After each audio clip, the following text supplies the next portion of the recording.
Eleições 2014. A partir de hoje, o Band Cidade começa uma rodada de entrevistas com os candidatos ao governo do Amazonas. Todos os 7 candidatos foram convidados e a ordem das entrevistas foi definida por sorteio em comum acordo com os representantes dos partidos.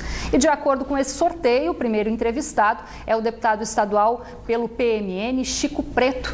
Boa noite, candidato. O tempo da entrevista passa a contar a partir de agora. Boa noite, Rose. Boa noite a todos que assistem a Band aqui em Manaus e nos demais municípios do Amazonas. Bom, candidato, esta semana a PEC da Zona Franca de Manaus começa a ser discutida lá no Senado Federal, onde a proposta também precisa ser aprovada em 2 turnos. E o senhor também defende a criação de alternativas econômicas ao modelo Zona Franca. Que alternativas são essas e como o senhor pretende fomentar isso? Bem, os próximos 50 anos do Polo Industrial de Manaus, da Zona Franca de Manaus, eles precisam de ousadia e de projetos que permitam que o amazonense não fique como nós ficamos nos últimos meses, preocupados. E se a Zona Franca acabar, que modelos nós temos instalados aqui? Então, eu te digo que o turismo é e deve ser uma ferramenta de geração de emprego e de renda para o nosso povo. Agora, na Copa do Mundo, o amazonense, o manauense, mostrou que é capaz de receber grandes eventos. Então, o governo do Amazonas precisa fazer gestão para que o Amazonas entre, entrando por Manaus, na rota definitiva dos grandes eventos culturais, artísticos, esportivos.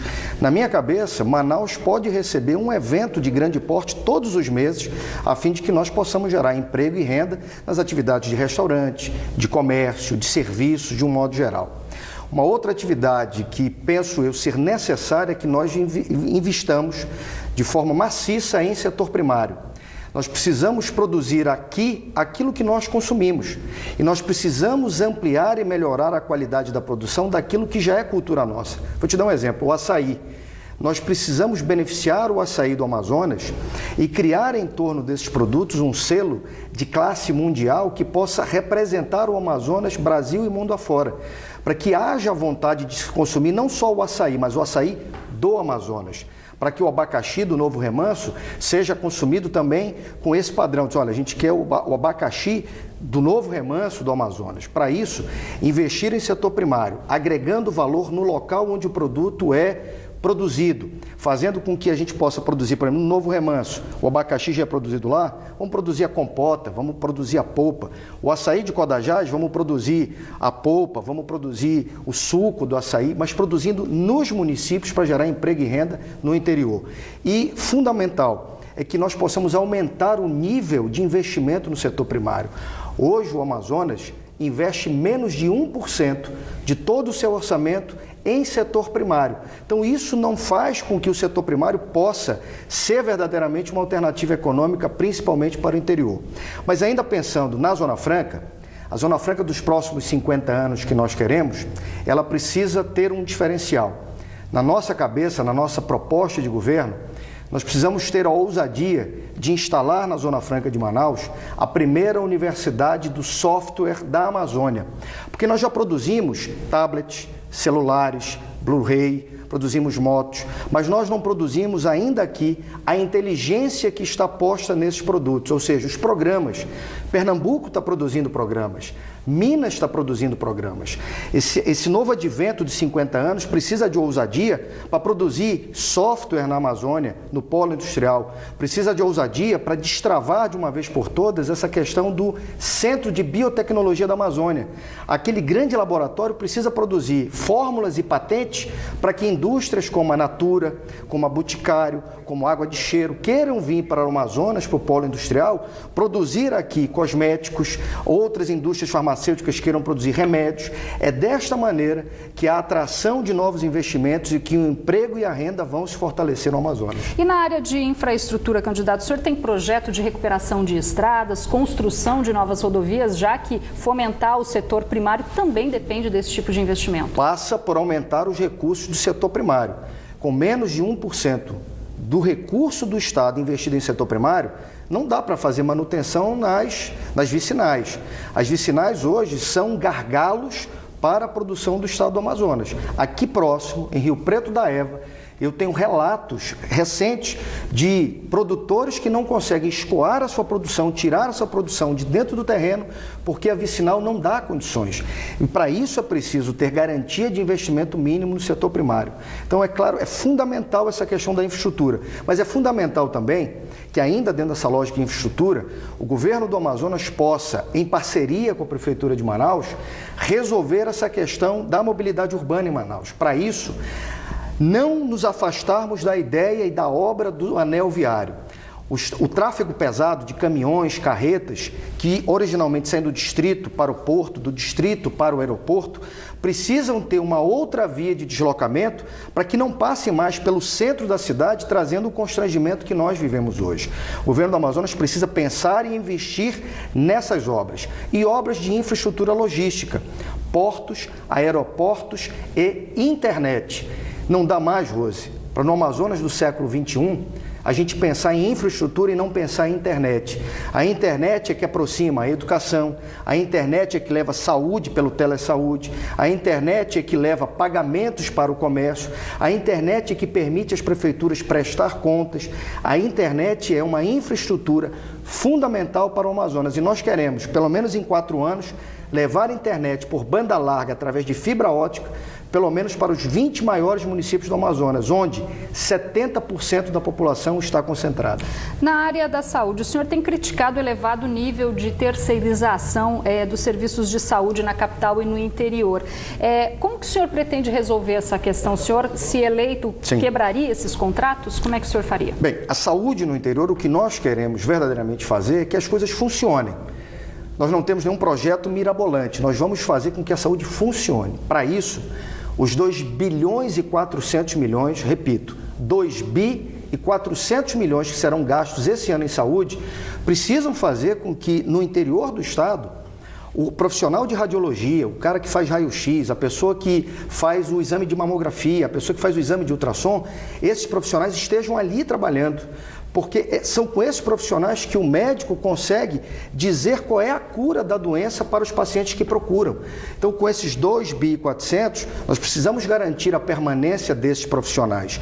Isto na capital, isto no interior. Na capital, nós percebemos sim um alto nível de terceirização. E que para que o telespectador entenda o que é a terceirização, eu vou dar aqui um exemplo. Imagina que o cidadão tem na casa dele uma máquina de lavar e uma máquina de secar. E ele pode usar aquelas máquinas para lavar a roupa dele, mas ele precisa comprar sabão.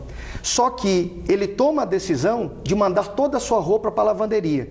No final do mês ele vai pagar a conta. O que é mais barato? É mandar a roupa para a lavanderia ou comprar o sabão e usar a máquina de lavar e a máquina de secar que eu já tenho dentro de casa? O que está acontecendo hoje na saúde é que existem unidades de saúde onde você tem um profissional concursado, que precisamos resgatar a autoestima e a dignidade dessas carreiras médicas e de técnicos. E nós temos os equipamentos, que muitos estão, como diz aqui no Amazonas, escangalhados e que não são consertados. Mas dentro daquela unidade de saúde, você tem uma empresa que está fazendo o mesmo serviço que aquele profissional e aquele equipamento poderiam fazer. Só que aí nós gastamos mais. Quando você gasta mais por não pôr o seu maquinário, o seu profissional para operar, para fazer o atendimento de saúde, a gente gasta mal e deixa de fazer mais pela saúde do Amazonas. Então, discutir isso de forma altiva, verdadeira e compromissada será um dos objetivos nossos da saúde para que a saúde volte a responder de forma correta às expectativas do povo amazonense. Bom, outro problema enfrentado aqui no Amazonas é a dificuldade dos municípios do interior em se adequar à Política Nacional dos Resíduos Sólidos, cujo prazo estipulado pelo governo federal termina agora em agosto. Uma das principais metas é a substituição dos lixões por aterros sanitários. Caso eleito, como é que o senhor pretende agir nesse setor? Olha, a tua pergunta é extremamente oportuna, Rose. O Amazonas é lembrado, Brasil e mundo afora, por ser a capital do meio ambiente, o estado com maior nível de preservação de florestas e de patrimônio ambiental do mundo. Eu tenho medo de que, se nós não tomarmos uma providência nessa questão, daqui a pouco façam piada do Amazonas dizendo: no Amazonas é casa de ferreiro, espeto de pau. Os amazonenses têm a floresta, mas olha como eles tratam o seu resíduo sólido, o seu lixo urbano. É preciso compromisso e ousadia para construir com as prefeituras, o governo do Amazonas e o governo federal, uma solução integrada de manuseio desses resíduos sólidos. Eu tenho a convicção de que, investindo-se recurso do orçamento público, com recurso do orçamento da prefeitura e com a ajuda do governo federal, nós conseguiremos adequar essas situações e dotar os municípios amazonenses, ao final de 4 anos, de aterros pelo menos controlados, porque existe uma diferença entre aterro controlado e aterro sanitário. Nós precisamos ter o objetivo, a meta de dotar os 61 municípios do interior pelo menos com aterro controlado. Isso por várias razões, até econômicas. As notícias dos últimos anos dão conta de que a falta de uma política pública, a falta de uma decisão pública do governante em enfrentar essa questão, fez com que municípios como Parintins, Carauari ficassem por meses sem receber pouso de aeronaves. E quando você deixa de receber pouso de aeronave, você prejudica o comércio, a economia, o serviço social. Tudo passa a ser prejuízo para aquele município. Então, a questão dos lixões precisa ser enfrentada com decisão política, com ousadia de dotar o Amazonas, nos 61 municípios, pelo menos nos próximos 4 anos, de aterros controlados. Bom, o Amazonas também é um dos estados com maior déficit habitacional, ultrapassando aí 140 mil unidades. Na Superintendência de Habitação do Estado, são 25 mil famílias à espera aí de uma casa. Quais as suas propostas para resolver o problema de habitação aqui do estado? Bem, trabalhar em articulação com o governo federal a construção de unidades habitacionais, que seja no programa Minha Casa Minha Vida ou num outro programa com outro nome. Isso vai depender do resultado das eleições para presidente. Mas, em articulação com o governo federal, produzir e atender essas famílias e veja, um público que precisa ser atendido para que nós possamos combinar 2 soluções ao mesmo tempo.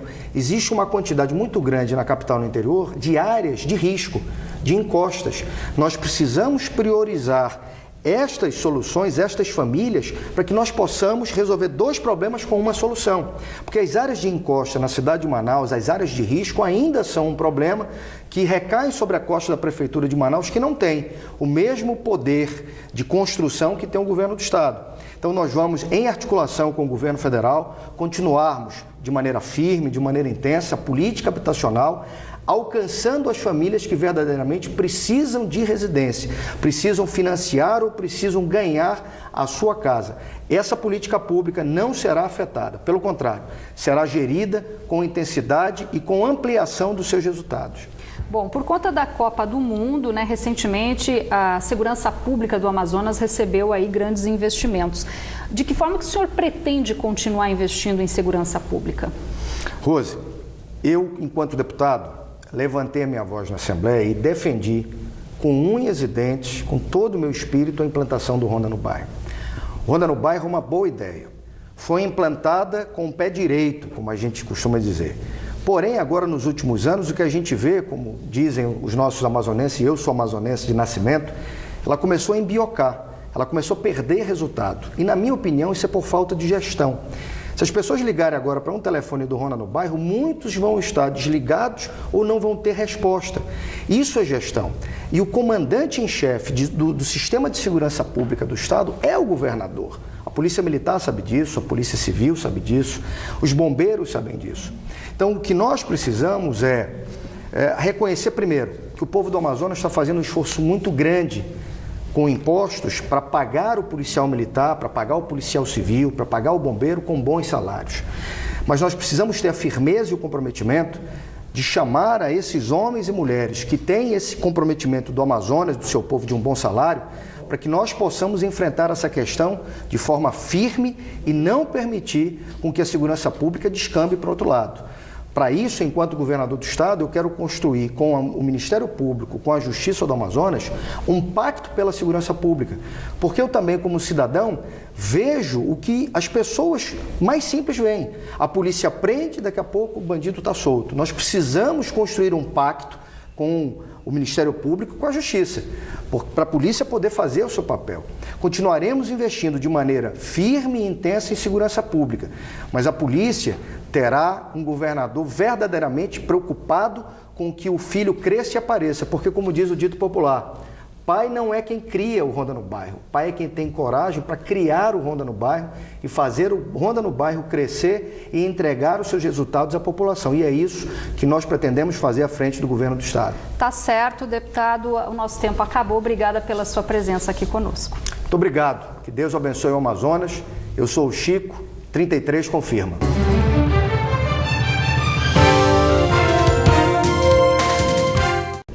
Obrigada. Bom, e pelo sorteio, amanhã o entrevistado será o deputado estadual Marcelo Ramos, candidato ao governo pelo PSB. E veja a seguir.